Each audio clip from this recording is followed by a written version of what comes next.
Кыргыз эли билими, акыл деңгээли бийик, келечектен көптү үмүттөндүргөн жаштардан учук ур эмес. Алардын катарында саясат майдаңында такшалып келаткан жаш активист Ринат Самудинов. Учурда Кыргызстан социал-демократтар партиясынын жаштар канатында тапталып келаткан Ринат мырза менен жай отуруп кеңири таанышып, өлкөдөгү коомдук саясий абал боюнча маек курдук.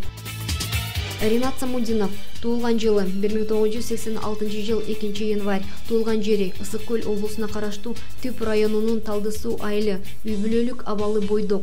Үй бүлөдө 4 туулгандын улуусу, 2 карындашы, 1 иниси бар. Билими, эл аралык башкаруу академиясынын бухгалтердик эсеп жана аудит факультетин аяктаган. Азыркы мезгилде ушул эле академиянын менеджмент факультетинин 5-курсунун студенти. Учурда Алашорду коомдук бирикмесинин жетекчиси, Кыргызстан социал-демократтар партиясынын Бишкек шаары боюнча куратору. Кичине кезинен тарта эл адамы болом деген каарманыбыздын кыялы саясат айдыңына жетелеп келген. Саясатка окуучу кезде эле аралаша баштаган Ринат Самудиновдун балалыгы Таята тайнесинин колунда өткөн. Бала чагында билимди да, оюнду да бирдей алып кеткен Ринат мырза оюн баланын дүйнө таанымын өстүрөт деп белгилейт. Эсимде да, мамаман сурап атам да. Юрий Гагарин бул ким болгон десем, орусту отпай. Ленинч десем, алды орусту отпай. Ошондо эсимде да, ичимен неге андай баягы улуу инсандар бул орустар боло берет, үчүн кыргыздардан чыкпайт депчи. Андан ошондо чоң оюмда мен ошондо кыргыздарды чыгарам деп даңазалайм. Мен ошондо эсимде баягы кичинекей балалык кыял менен мен Юрий Гагарин чоңгондо мен кыргыз кылам дегем да. Ошол эсиме кетпейт, аны азыр күлүп коем да. Бул деген улутчулдук деген нерсе, бул туура нерсе. Себеп дегенде улутчулдук болбосо улут катары размываться этип кетип жоголуп кетишим ыктымал да. Ошондуктан улуттук, мындай орусча айтканда здоровый националисттер керек да. Ошондуктан мен мындан баягы тайманбайм да. Союз тарап аткан учурда ата-энем жеке иштери менен иштеп чуркап, анан ошондо тайтам менен тайнемдин колунда калып калдым. Анан бир четинен аябай туура болуптур деп ойлойм. Себеп дегенде мен ошол кишилердин баягы ошол кишилердин тарбиясын алып калдым да. Анан ошол менен дагы мен азыр деген айыл жерин дагы, шаар жерин дагы мындай бирдей эле түшүнөм да. Анан алардын улуунун кишилери баары бир тарбияны аябай мындай маңыздуу берет болуш керек да. Тайтам көп айтат, сен эстүү тентек болдуң депчи. Тентек кылсам да ордорду мен кылчу экем да. Бир жолу эсимде мектептен чыгып алып, кечке чүк ойноп турмун. Чүк ойноп алып келсем, биздер чыбык бар го. Ошол чыбык менен бирге жолу чаап тарбиялап биздер эметип, анан анда дагы ата-энем Бишкекте турган. Анан ошондо 3-класс беле, 4-класс беле ошондо тайтама таарынып мен качам дегем да. Качам деп типтен. Анан үйдөн акча жолун таап кандай кылам деп анан жумуртка чогултуп алып, жумуртканын баарын сдавать деп баарын токулап салгам да. Анан кача албай калгам. Тайтам экөөбүз чүк ойночук да. Балдар менен чүк ойноп, баштыктарга чүккөлөрдү чогултуп алып ойночук. Оюн деген бул мындай дүйнө таануунун бир методдору да. Кандай оюндарды ойносоң, ошого жараша дүйнөгө көз караштар, бир баалуулуктар пайда болот да. Анан кийин бүгүнкү күндө бир кейий турган нерсе, биздин көбүнчө оюндарыбыз компьютерден болуп, жаш балдар ошого келип баратат. Анан биз көбүнчө ошол оюн жагына да бир жакшылап бир анализ беришибиз керек го дейм. Өзүбүздүн кийинки буундарды туура тарбиялайбыз десекчи. Меники бүт барым эле мындай программага байланыштуу окуп калган да, жашоомчу.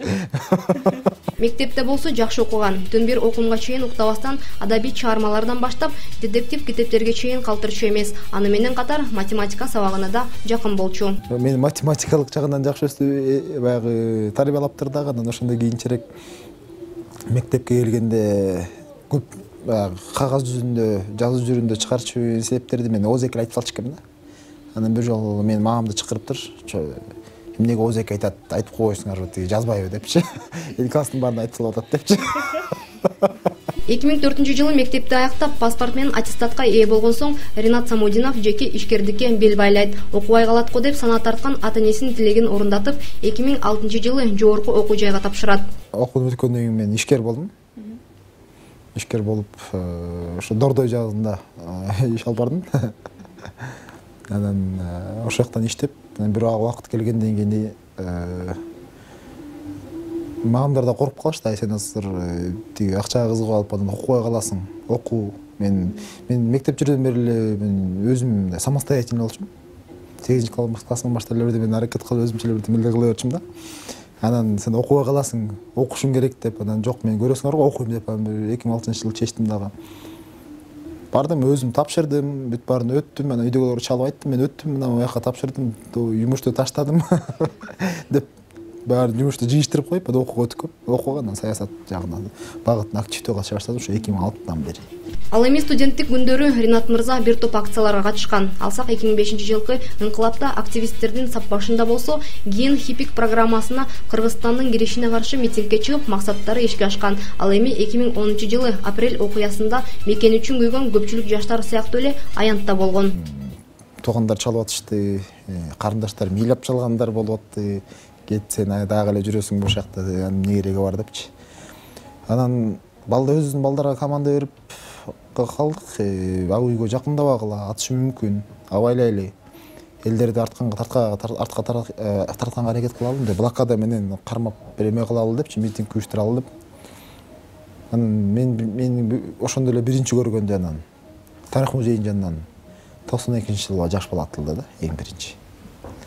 Ошол анан аябай эле турам мындай жуткий баягы эме экен, мээден кирип, то есть чекеден кирип, мээсин чугап чыгып кеткен экен, окчу. Ошону көрүп, анан ошону көргөндөн бүттү уже. Артка жол жок. Ошо кайтпай калдык деген баягы чечим келди. Себеп дегенде алар деген кандай кылалы деген. Бакиевдик режимде Максим Бакиевке финансына аккумуляция кылып, өзлөрүнүн чөнтөктөрүн толтуруп, бир ушундай жолго түшүшкөн да. Анын баарын эми бузуш керек болчу. Кээ бир жаштарга нааразы болуп кеткен. Ошондой элдер ок жеп, өлгөндөр өлүп, жаралып болуп атса, мародерствого чакырып жүргөндөр болду да арасындачы. Тигини алалы, тигини басалы депчи. Даже өзүбүздүн эле коомдук активисттерди аралашып калган балдарды көрүп алып таң калдым. Аларды мен тотолгонго аракет кылдым, бирок деген башкача психология менен кыймылдап калышыптыр. Башкаруучулук жөндөмү кайсы тармак болбосун өздөштүрүүгө өбөлгө деген карманыбызга социал-демократтардын катарына кошулууну окуучу кезинде эле сунушташкан экен. 2010-жылы аталган партиядан кол үзүп, Алаш Орду коомдук бирикмесин түзгөн. Бирок өткөн жылкы шаардык кеңештеги шайлоодо кайра Кыргызстан социал-демократтар партиясына кайтып келген. 2004-жылы мен ошол биринчи партиялардан болуп, бул СДБК мага өзүнүн мүчөлүгүн сунуштаган. 2007-жылы мен деген СДБКнын жаштар канатынын республика боюнча тейлеп калдым. 2011-ге чейин тейледим да, 2011-жылы ошо 2010-жылы Алаш Орду уюмун түзүп, себеп дегенде бул Кыргызстанды Кыргызстан кылып калган, бул Абдрахманов атабыздын, Казымтынстанов атабыздын, Сыдыковдун жана ошондой чыган инсандардын мурун кыймылы, анан кийин бир партиясы болгон да. Эң негизги максат өзүбүздүн Кыргыздын багы улуу бир мамлекеттин куралы деген максатта түзүлгөн бир партия болгон дагы. Анан союздун учурунда репрессияга түшүп, көбүнчөсү жок кылган. Себеп дегенде алардын идеялары кыргызды кыргыз катары түптөп калыш үчүн алар деген Советтер Союзунун саясатына туура эмес келген да, алардын оючу. Ошондуктан анан ошол демилгени көтөрүп чыкпасак бүгүнкү күндө деген өзүбүздүн самостоятельный деп коебуз, ошондой көз караш саясат жүрбөй жатат да. Ошону түзүп чыгабыз да. Анан Алаш Орду уюму 2010-жылы коомдук бирикменечи. Анан 2011-жылы жаштар канатын таштап, анан ошондо мен баягы 2010-жылкы инкылапта катышканда чоң ишенимдерди күткөнбүз да, баарыбыз элечи. Анан ошондо бир таарыныч болду бийликтүү өкүлдөргө. Эмне себептен мен ошон үчүн революцияга чыктым беле, ошон үчүн биздин балдар бир топ балдарыбыз жертвага кетти беле, ошон үчүн ок жеди беле деп. Анан ошондо деген биз жаштар өзүбүзчө дагы түзүп алабыз, өзүбүзчө дагы кыймылдайбыз. Биздин көз караш программанын үстүндө иштейбиз. Анан саясатка баягы Алаш Орду менен биригип алып бир топ барабыз деген ой менен түзүлгөн. Анан былтыркы шаардык кеңешке шайлоого чыкканда СБК өзүнүн тизмесин сунуштап калды дагы. Ошол жактан кирип, анан аяктан да бир топ салгылоочулар болду. Анан ошол жерден бир нерсеге мен түшүндүм. Алаш Орду менен кыймылдаш өзүбүздүн кичинекей чөйрөдө кыймылдай берет экенбиз. Бирок СДБК партиясына өзүм биринчиден менин салымым чоң болгондуктан, мен баягы жашырбай эле айтам да, чоң болгон. Экинчиден деген ошол мүмкүнчүлүктү СДПКнын мүмкүнчүлүгүн ичинен оңдоого аракет кылайын деп азыр ошол багыттарда иштеп жатабыз. Бийликке жаңы муун келмейинче өзгөрүү болбойт деген Ринат мырза өлкөнүн кескин өнүгүшү үчүн президенттик же парламенттик башкаруу болобу ыгынтап башкара билсе өлкө өнүгөрүнө ишенет. Парламенттик башкаруу же президенттик башкаруу бул орусча айтканда панацея эмес да. Бул деген болгону башкаруунун форматы да. Ар бир форматты ыгынтап башкарып кетсең болот. Анан ошондуктан биздин саясатчылар парламенттик башкаруудан чыргап кетебиз дегенде мен мындай буларды алдап жаткан сыяктуу эле кабыл алам да. Себеп дегенде бул панацея эмес. Анан 2-3 жылдын эмесинде бүгүнкү парламент мындай да. Парламенттик башкарууда бул саясий партиялар күчтүү болуш керек. Саясий партиялар деген бүгүнкүндөй топ эмес, булар саясий институтка айланыш керек. Саясий институттардан кадрлар даярдоо, программаларды иштеп чыгуу, ошондо өзлөрү функцияларын аткарып баштаса, анан ошондо парламент күчтүү болот да. Кескиндүү кадамдарга барыш үчүн Грузия сыяктуу мисалы жаңы муун келиш керек да. Бул баягы бул сөздү айтсаң көбүрөөк айтат, өзү эптеп бийликке жете албай аткан деп айтат. Бирок андай эмес да, себеп дегенде мындай да. Бурунку муундун өкүлдөрү көбүнчө бир Советтер Союзунун убагында мамлекет башкарып жүргөндөр. Алардын Советтер Союзу убагында бизди башкарганга жалаң мындай орусча айтканда исполнительдерди койчу. Самостоятельный игрокторду эмес. Ошон үчүн репрессия эмне болгон? Самостоятельно чыгып кеткан личностерди репрессия жолу менен жогото отуруп турган да. Анан ошондуктан исполнительдер бүгүн деген мамлекетти башкаруу багытын жолун көрсөтө албайт. Алар деген аларга тапшырма берсең, алар аткарат. Только тапшырма берип турушуң керек. Ошондуктан биздин улуу муундун өкүлдөрү, исполнительдер деген булар тигил чоң өлкөнүн же бул чоң өлкөнүн пикирин же мындай айтканда директивасын күтүп турушат да ар дайымчы. Ошондуктан биздин күндө биз деген өзүбүздүн Кыргызстан өнүктүрүү мындай өзүнүн собственный бир долбоорду, проекти жок да. Учурда айрым саясатчылардын бийликти Кыргызстан социал-демократтар фракциясы менчиктеп алды деген кептерине Ринат мырза өзүнүн көз карашын төмөндөбүчө билдирди. Мен айтар элем парламенттин 5 фракциянын 4-өө күнөөлүү да. Себеп дегенде если ошолор деген бийликти аккумуляция кылдырып коюшса, булар өзлөрүнүн алсыздыгын көрсөтүп атат биринчиден. Конституцияда жазылган бүт баары. 3 фракциядан коалиция түзүлүп турат. Ошонун баарын мына бул деген биздин элитанын чабалдыгын көрсөтүп атат да. Өзлөрүнүн колундагы бийликти алып кете албай, анан дагы бирөөнү күнөөлөп аткан. Биринчиден, Экинчиден мен мисалы деген СДПКны защита кылып кетпейин багычы. Бирок деген бүгүнкү бийликте Атамбаев анан спикер. Булар СДПК. Атамбаев азыр официально партиядан кетти. Спикер жанагы жогорку кеңештин төрагасы. Жантөре Сатыбалдиев бул СДПКнын мүчөсү болгон эмес.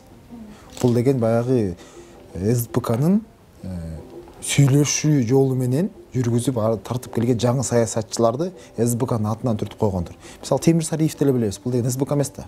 Бул СДПК жактан кеткен да, мындай айтып калгандачы. Анан бияктан жөн эле жанакы деп атат да. Жыгылган күрөшкө тойбойт болду эле, булар эптеп эле жаман деп атат болуш керек да. Менин оюмча бияктан деген если ушул саясатчылар чын эле Кыргызстандын келечегин оңдо ойлоно алса, бир партияны же бир күчтү деген просто узурпация кылып алдыңар, тигинтип алдыңар деп баягы бийлик талашуу жолу менен жамандабай, бул бийлик талашуу принциптери да булчу. Кыргызстанды өнүгүү конкреттүү проекттердин негизинде өкмөт моуну кылыш керек болчу, могу кыла албай атат. Жогорку кеңеш моуну кылыш керек болчу, моуну кыла албай атат. Биз мына момундай кылабыз, конкретно мына деп туруп, өзүнүн реалдуу, конкреттүү бир проекттерин алып чыкса, ошондо элге баягы элде колдоого ээ болмок да. Ооба, каарманыбыздын айткандары негиздүү. Айтылган кеп анык болсо, уккан кулак макул болот. Эң башкысы бийликке өз команда менен келип, өлкөбүздүн өнүгүшүнө салымыбызды коштук деген 27 жаштагы Ринат Самудиновдун үмүт тилектери ишке ашып, элинин керегине жарасын.